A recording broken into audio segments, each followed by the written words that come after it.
और आज की दूसरी बड़ी खबर, मुख्तार गैंग के शूटर हत्याकांड पर बड़ा अपडेट है। शोएब किदवई उर्फ बॉबी हत्याकांड में एक्शन हुआ है। लखनऊ से एसटीएफ ने 3 संदिग्धों को हिरासत में लिया है। इस मामले में बीती रात लखनऊ में कई ठिकानों पर दबिश देकर टीम ने यह सफलता हासिल की है। पकड़े गए संदिग्धों से एसटीएफ गहन पूछताछ कर रही। सूत्रों से खबर मिली है कि मुख्य शूटर्स के करीब पहुंच गई पुलिस टीम।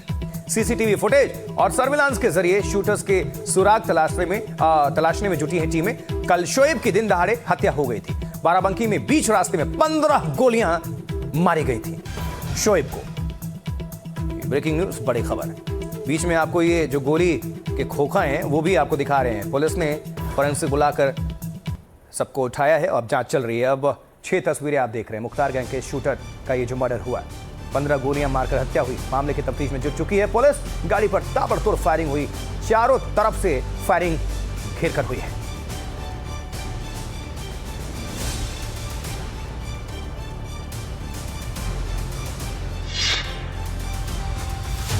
यूपी के बाराबंकी में हिस्ट्री शीटर शोएब किदवई उर्फ बॉबी हत्याकांड की जांच अब एसटीएफ ने संभाल ली है।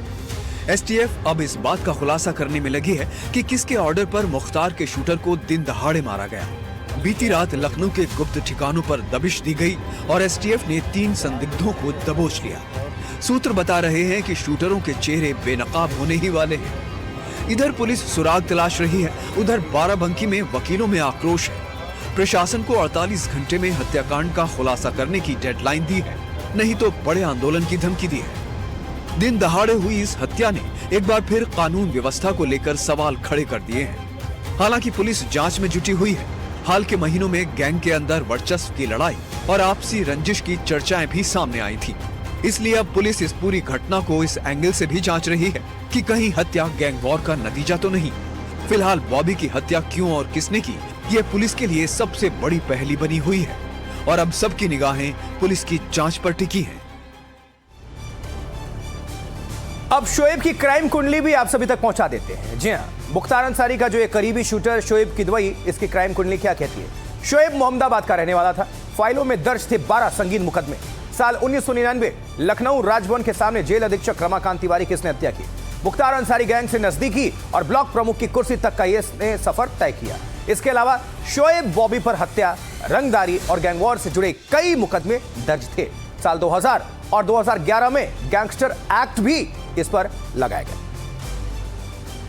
और अब 200 करोड़ रुपए की कथित ठगी और मनी लॉन्ड्रिंग केस में दिल्ली की मंडोली जेल में बंद महाठग सुकेश चंद्रशेखर ने वैलेंटाइन डे पर एक बार फिर अपने प्यार का इजहार किया है। एक्ट्रेस जैकलिन फर्नांडिस को लेकर जेल से प्रेम पत्र लिखा है सुकेश चंद्रशेखर ने और ऐसे गिफ्ट का दावा किया है जिसे सुनकर हर कोई हैरान है। क्या है ये खबर, पूरी देखिए। दिल्ली की मंडोली जेल से सन्नाटे के बीच एक खत फिर बाहर आया है, जिसे लिखा है महाठग सुकेश चंद्रशेखर ने, जिसमें बॉलीवुड अभिनेत्री जैकलिन फर्नांडिस को माई बेबी बोम्मा, एंजल, जैकी जैसे शब्द से संबोधित किया है। सुकेश ने अपनी चिट्ठी में लिखा कि हमारी प्रेम कहानी रोमियो जूलियट से बड़ी है। मैं तुम्हें इस जन्म में नहीं, किसी भी जन्म में नहीं छोड़ूंगा। साथ ही सुकेश ने अपनी चिट्ठी के जरिए वैलेंटाइन गिफ्ट में एयरबस एच सीरीज हेलीकॉप्टर का दावा किया।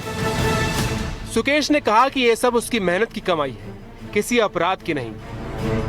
हालांकि जैकलीन सुकेश से अपने रिश्तों को पहले ही नकार चुकी है। यह पहली बार नहीं है कि सुकेश ने ऐसा कोई पत्र लिखा हो। सुकेश पहले भी वैलेंटाइन, क्रिसमस, नवरात्रि और जैकलिन के जन्मदिन पर ऐसी ही चिट्ठियां और private jet, vineyard, penthouse, luxury कारों जैसे महंगे गिफ्ट का दावा कर चुका है।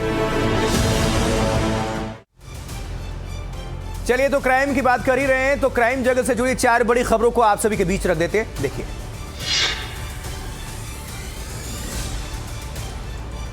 नोएडा के सेक्टर 107 में कार से लड़का लड़की का शव मिलने से सनसनी है। आत्महत्या की आशंका जताई जा रही है। मामले की जांच कर रही है पुलिस। फिल्म निर्देशक रोहित शेट्टी के घर फायरिंग मामले की जांच जारी है। मुंबई क्राइम ब्रांच ने रिक्रिएट किया क्राइम सीन। रोहित शेट्टी का बयान भी रिकॉर्ड। उत्तर प्रदेश के प्रतापगढ़ में मादक पदार्थ तस्करी के खिलाफ पुलिस की बड़ी कार्रवाई। 1.5 करोड़ की ब्राउन शुगर बरामद। पुलिस ने 2 तस्करों को गिरफ्तार किया है।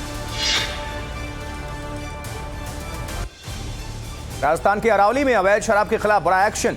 ट्रक से भारी मात्रा में विदेशी शराब जब्त। पुलिस ने 1.14 करोड़ रुपए के साथ एक आरोपी को गिरफ्तार किया है। और आज की एक और बड़ी खबर, दिल्ली के पीरागढ़ी ट्रिपल मर्डर केस में नया खुलासा हुआ है। आरोपी मौलाना कमरुद्दीन का नया सीसीटीवी फुटेज सामने आया है। पीरागढ़ी फ्लाईओवर के पास का सीसीटीवी सामने आया है। देखिए, जिस कार में शव मिला वो कार सीसीटीवी में नजर आई।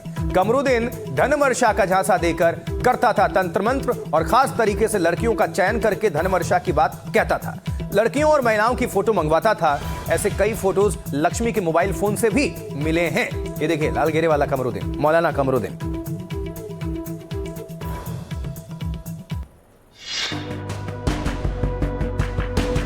लड़कियों की तस्वीरें, तंत्र मंत्र, जिन्न और जादू से धनवर्षा की कहानी। दिल्ली के पीरागढ़ी ट्रिपल मर्डर केस में जब पुलिस ने आरोपी कमरुद्दीन के ठिकानों से कुछ पन्ने बरामद किए तो सनसनीखेज कहानी से पर्दा उठ गया। इस मामले से जुड़ा एक नया सीसीटीवी सामने आया है जो कमरुद्दीन के घर के पास लोनी का है। इसमें गाड़ी से उतरकर 3 लोग जाते नजर आए हैं। जांच में सामने आया है कि कमरुद्दीन खुद को तांत्रिक बताकर लोगों को धनवर्षा का सपना दिखाता था। उसके पास से मिले दस्तावेजों में अलग अलग लड़कियों की तस्वीरें, उनके फीचर्स की डिटेल और अजीबोगरीब तांत्रिक नोट्स लिखे मिले हैं। वो दावा करता था कि खास चेहरे मोहरे वाली लड़कियों पर ही धनवर्षा हो सकती है। पुलिस के मुताबिक अब तक 8 लोगों के बारे में जानकारी मिली है जिन्हें कमरुद्दीन ने अपना शिकार बनाया था। अभी परतें खुल रही हैं। न जाने कमरुद्दीन के पाखंड लोग के कितने राज अभी आने बाकी हैं। तो दिल्ली के पीरागढ़ी में हुए ट्रिपल मर्डर केस में लगातार खुलासे हो रहे हैं। मामले में गिरफ्तार मौलाना कमरुद्दीन तंत्र मंत्र का जाल बिछाता। सूत्रों के मुताबिक ये जो कमरुद्दीन है पहले रैंडम लड़कियों की तस्वीरें मंगवाता था, फिर उनका चेहरा और हाव भाव देखकर धनवर्षा की भविष्यवाणी करता था और फिर शुरू होता था तंत्र मंत्र का खेल। लड़कियों को जिन्न आने की बात बताता, यह भी कहता कि जिन्न संबंध बनाएगा और फिर पैसे की बारिश होगी। पुलिस का दावा है कि वो डर और लालच दोनों का इस्तेमाल करता था।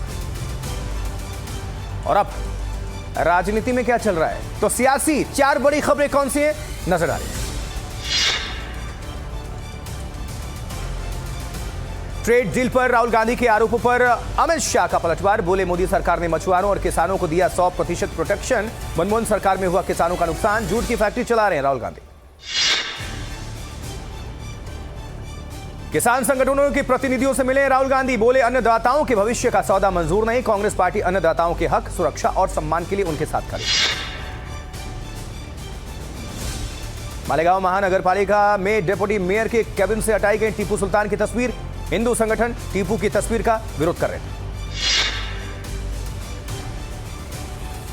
शंकराचार्य विवाद पर अखिलेश यादव का पोस्ट। कहा, शंकराचार्य पर सीएम योगी का बयान निंदनीय। उन्होंने शंकराचार्य का अपमान किया। देखिए, मुख्यमंत्री योगी आदित्यनाथ का अविमुक्तेश्वरानंद पर बयान। हर व्यक्ति शंकराचार्य नहीं लिख सकता। शंकराचार्य अविमुक्तेश्वरानंद ने अब इसको लेकर उठाए सवाल, यानी कि जवाब दिया है। कल योगी आदित्यनाथ ने इसको लेकर घेरा था अविमुक्तेश्वरानंद को और अब पलटवार कर दिया है अविमुक्तेश्वरानंद ने। वो पूछ रहे हैं कि किस कानून का पालन कर रहे हैं। योगी ने कहा कि समाजवादी पार्टी अध्यक्ष अखिलेश यादव ने भी जो योगी आदित्यनाथ ने कहा था उसको लेकर सवाल उठाए। योगी होने का सर्टिफिकेट किसने दिया?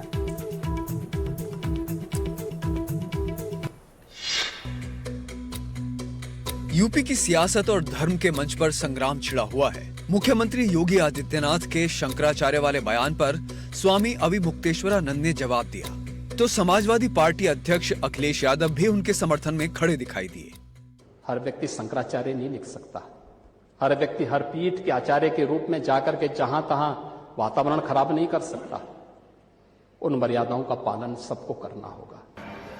सदन में खड़े होकर के, उत्तर प्रदेश की विधानसभा में खड़े होकर के तुमने ये कहा है कि मैं कानून का पालन करने वाला हूं।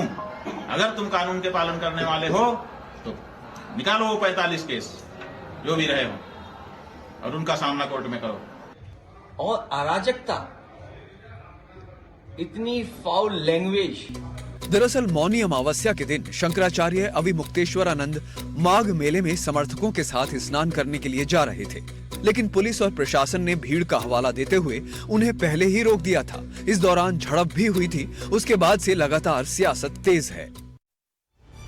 तो कल योगी आदित्यनाथ ने सवाल उठाए थे और अब अविमुक्तेश्वरानंद ने जवाब दिया और उसमें अखिलेश यादव ने भी निशाना साध दिया योगी आदित्यनाथ पर, बीजेपी पर। दरअसल ये पूरा विवाद उत्तर प्रदेश में प्रयागराज माघ मेले से जुड़ा हुआ है। आपको याद होगा, जहां 18 जनवरी यानी कि मौनी अमावस्या के दिन पुलिस ने शंकराचार्य स्वामी अविमुक्तेश्वरानंद की पालकी को संगम नोस तक जाने से रोका तो उन्हें पैदल जाने को कहा, और जिस पर यह विवाद शुरू हुआ था। आरोप यह भी था कि पुलिस ने शंकराचार्य के समर्थकों के साथ मारपीट की। कई तस्वीरें भी आई थी, बाल बाल पकड़कर खींचते हुए, काफी आलोचना भी हुआ। प्रशासन ने माफी मांगने की मांग को लेकर शंकराचार्य अविमुक्तेश्वरानंद धरने पर बैठ गए और माघ मेले में बिना स्नान किए ही वापस चले गए थे। इस मामले को लेकर समाजवादी पार्टी और कांग्रेस ने भी सरकार पर सवाल उठाए थे और उनको घेरा था।